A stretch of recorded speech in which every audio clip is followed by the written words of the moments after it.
Welcome to another episode of Inside Rangers Football. I'm your host, Brant Freeman, again joined via Zoom by Smithson Valley head coach Larry Hill.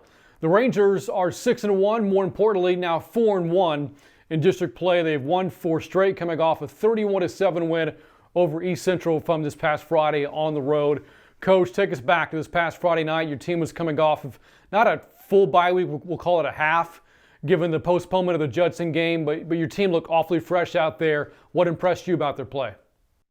Well, I think in the early going, we and most of it had to do with East Central, but we struggled to find our footing. They frustrated us a little bit on third down and kept the ball. And offensively, we were a little lurching, I guess, early on. Had some penalties there too, but I thought our kids kept playing hard, made some nice in-game adjustments, talking to their coaches about what's going on between series, and we were able to make some in-game adjustments that I thought our players showed a little maturity about. And eventually we were able to make them one-dimensional, where they had to throw the ball a lot, and we were able to get our running game going and made some big plays in the kicking game. And another victory in 27-6A. You take them any way you can. One of the big plays in the kicking game was a long return from Noah Flores on a punt return of the first quarter. The very next play, the first play you run an offense on the ensuing drive, gadget play for you that works out perfectly for a touchdown to open the scoring for you. Great design, better execution. How long was that play in your back pocket? Oh, we've got a little collection of them there that we keep in a bag and work them all. On the weekends, we work them all, and then during the week, we work the 2 or 3 that make the cut for the game. And so we've been working on that play off and on since the summer. We've run a cousin of it a time or two without success, but that one, I don't know if you could get any more wide open than that. Pretty well executed on a lot of fronts, and a good throw by Chase Senelick, and of course Dylan Delmel made the catch and score. So I thought that punt return and that play on the very next play for the touchdown really finally got the game swinging in our favor. So the defense had gone 12 consecutive quarters without giving up a point until East Central scores a touchdown in the second quarter to tie the game at 7. It looked like that was going to be the halftime score, except you were able to piece together a late drive and got a field goal right at the buzzer in to end the first half of the second quarter to give you a 10-7 lead. Just how much of a boost was it for you to have the lead going into the second half? Well, I thought it was a big boost. We scored, but then they came back and scored, as you mentioned. Looked like we're going to go in tied at half, but we get the ball back. We make a nice throw and catch from Jalen to Dylan Domel again, another big throw up their sideline, and gives us time for about 6 seconds. So, do we try to run a play or do we try to kick it there? We're kicking into a decent wind, so we didn't know for sure exactly what Austin's range would be.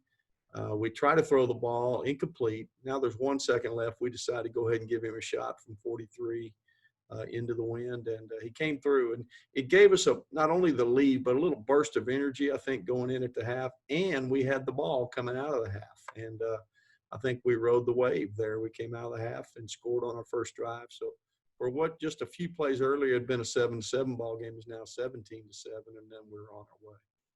So again, you outscore the Hornets in the second half 21-0. Your defense pitches a shutout, offensively 3 touchdown runs, the final of which courtesy of Justin Avery. You look at the team coming into the season, Jalen Nutt was going to be a big running threat for you from the quarterback position.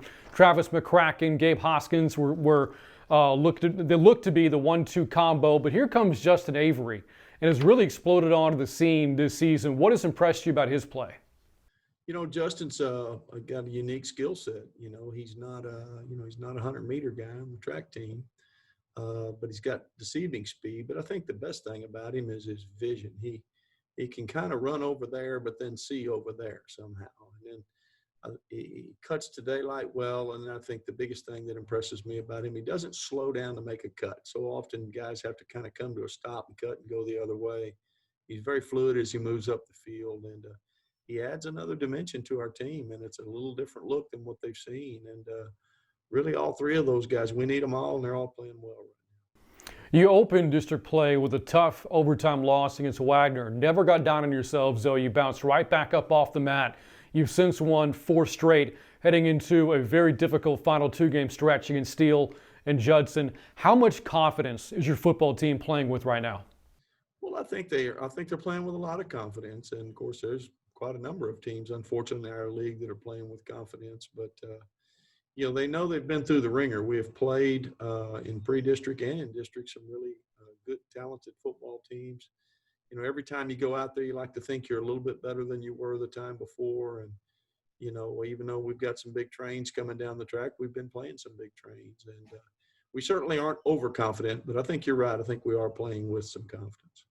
Well, again, Smithson Valley has won 4 straight. The latest win coming 31-7 on the road over East Central from this past Friday, as now Coach Hill takes us back through the plays of the week in the win over the Hornets.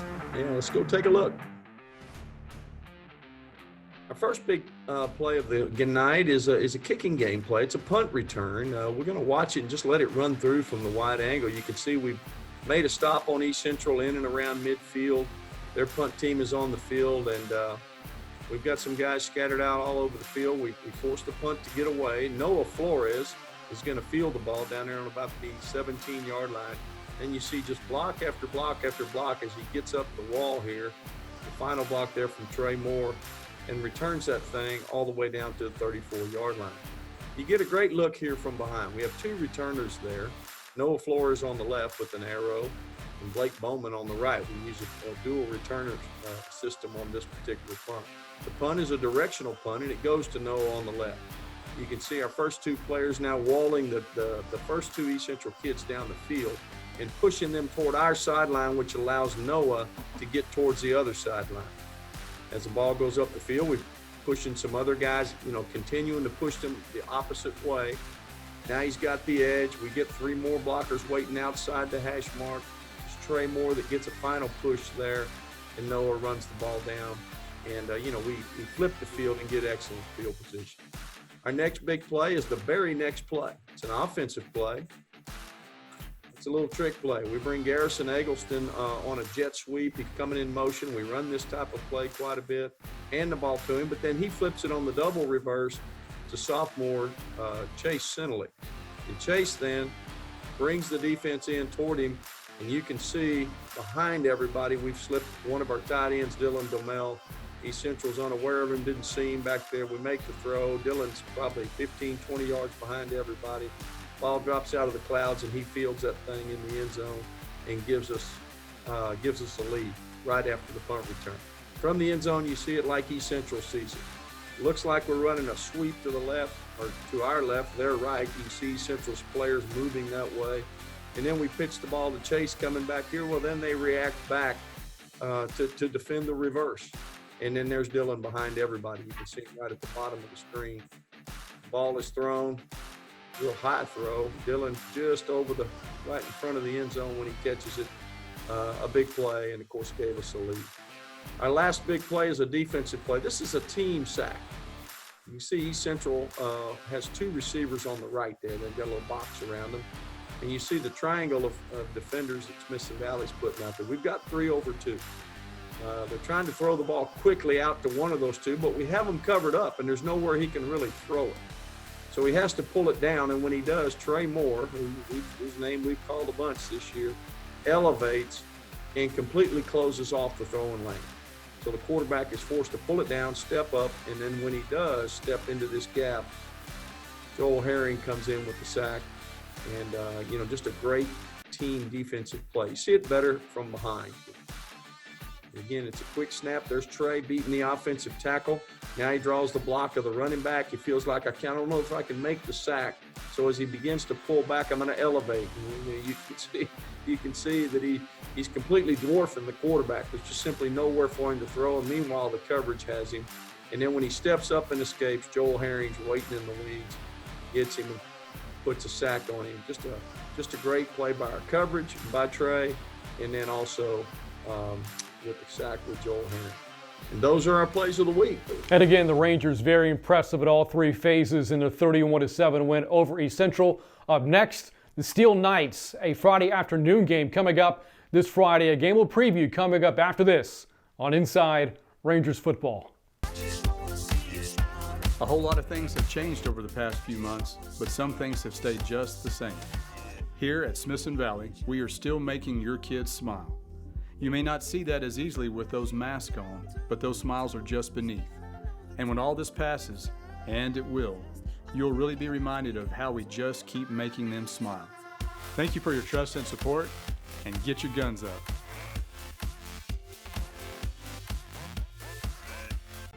Hi, I'm Kelly Irwin. Sage Capital Bank is proud to partner with Comel ISD in supporting our community, families, and students. Go Rangers!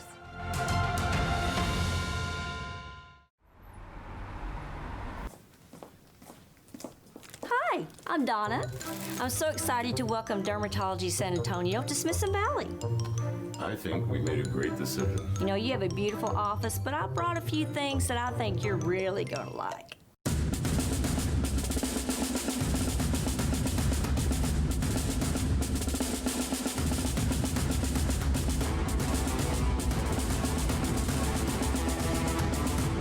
Donna? Principal Wall, are you here to welcome Dermatology San Antonio to Smithson Valley as well? No, I'm here for my 3 o'clock Diamond Glow facial. Principal Wall. The last few months have been challenging for everyone. As teachers, we have faced unexpected challenges that have been outside of what we have ever done before. While teachers have been ready and willing to do whatever it takes, it's been a bit more difficult to navigate. With new expectations, our normal responsibilities have doubled in order to keep our students and staff safe. That is why it's even more appreciated that Smoky Mo's Barbecue is always there for the Rangers. Thanks, Smoky Mo's, for stepping in when we needed you most. Thanks, Smoky Mo's. Thanks, Smoky Mo's. Thanks, Smoky Mo's.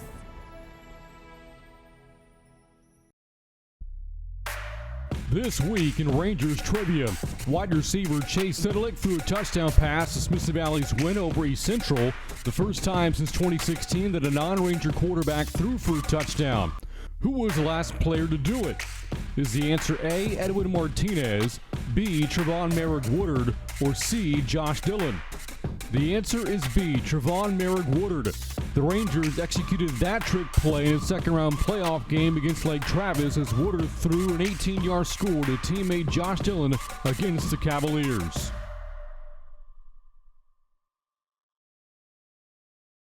Moving on now from Rangers trivia to the preview of this week's game as Smithson Valley hosts Steele, a 2 o'clock kickoff at Ranger Stadium. The Knights are 5-3. All 5 wins have come in district play. They're 5-1, but that one loss came this past week against Judson. Coach, the Steele program needs little introduction. They've been so good for such a long time. What jumps off the page when looking at this 2020 Steele Knights football team? Well, just how good and solid they are at every position. You know, you're always, when you study film and study opponents, you're always looking for areas or places to exploit them. And, you just really can't do that. Defensively, they have good players at every position, great closing speed. They don't stay blocked very long, even if you are able to block them. Offensively, we face another do-it-all quarterback who's good with his mind, with his arm, and with his feet, and with his creativity. And, just another challenge for our defense in 27-6A. So, there's nothing there that we're going to get them at. We're just going to have to settle in for the long afternoon and make a few more plays than they do to have an opportunity to win. You referenced Steele's dual threat quarterback, White Beagle. This is the 4th year you've had to prepare for him. 40 career starts for White Beagle, unheard of at the high school level. He has won 29 of the previous 40 starts he has made. What stands out about his play? Just his versatility, I think. Does he throw the ball extremely well? Well, yes. Does he have great feet and can escape and buy time and make throws up the field? Absolutely. Can he escape, not see anything up the field, and then just take off running and make yards that way? He not only can he does. And so, obviously, a sharp player. Gets the game. He understands the game, and we've got our hands full, but I don't think he's going anywhere between now and Friday, so we better get ready for him. You look at the defense for Steele. They have yet to give up 30 points in a game this season. They've been so talented, so athletic in years past. A number of players have gone on to play at the Division I, FBS, and Power 5 level. Looking at the defense this year, what challenges will they present to your offense on Friday? Well, I think, can we consistently block them? You know, they do such a fine job of shedding and getting off of blocks and then making plays. They don't really have any guys who just take on blocks and free up defenders to go make tackles. They're all tacklers. They've all got a linebacker mentality and very talented in the secondary. So, you know, I don't think you're going to trick them, and I don't think you're going to do something that they're not, you know, prepared for. You're just going to have to settle in, block them all day, take advantage of the opportunities when you get chances in the red zone. You got to come away with points.